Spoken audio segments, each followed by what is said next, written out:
ఇవ్వాలనుకుంటున్నాడు, నీకెంతో ఆయుష్కాలాన్ని ఇవ్వాలనుకుంటున్నాడు, నీకెంతో ఆరోగ్యాన్ని ఇవ్వాలనుకుంటున్నాడు, నిన్ను దేశం యొక్క ఉన్నత స్థలంలో నిలబెట్టాలనుకుంటున్నాడు, నేను అనేక మంది మనుషుల మధ్యలో హెచ్చించాలనుకుంటున్నాడు, నిన్ను బలపరచాలనుకుంటున్నాడు, నిన్ను దీవించాలనుకుంటున్నాడు.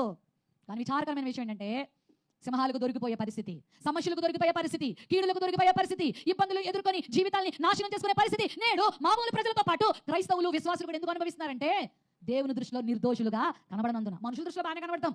కొంతమంది భర్తలు భార్యల ముందు ఎంత బాగా కనబడతారో, ఇంకా నీకంటే నేను ఎవరిని ఎక్కువ ప్రేమించట్లేదు అన్నట్టుగా అలా ఉండడం చాలా సంతోషం. ఆమె హల్లెలూయా. భర్తల మీద అలాగే ఉండండి, కానీ నిజ జీవితంలో అలాగే ఉంటున్నారా, లేకపోతే ఏమైనా వేషధారణ?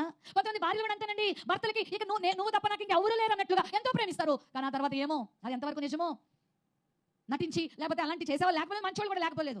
మనుషుల దృష్టిలో మంచిగా, మనుషుల దృష్టిలో నిర్దోషిగా, మనుషుల దృష్టిలో మరి ఏదో చేసేద్దాం అన్నట్లుగా చాలా మంది జీవిస్తున్నారు. కానీ మనుషుల దృష్టిలో కాదు. కానీ ఎందుకంటే మనిషికి అన్నీ తెలియదు.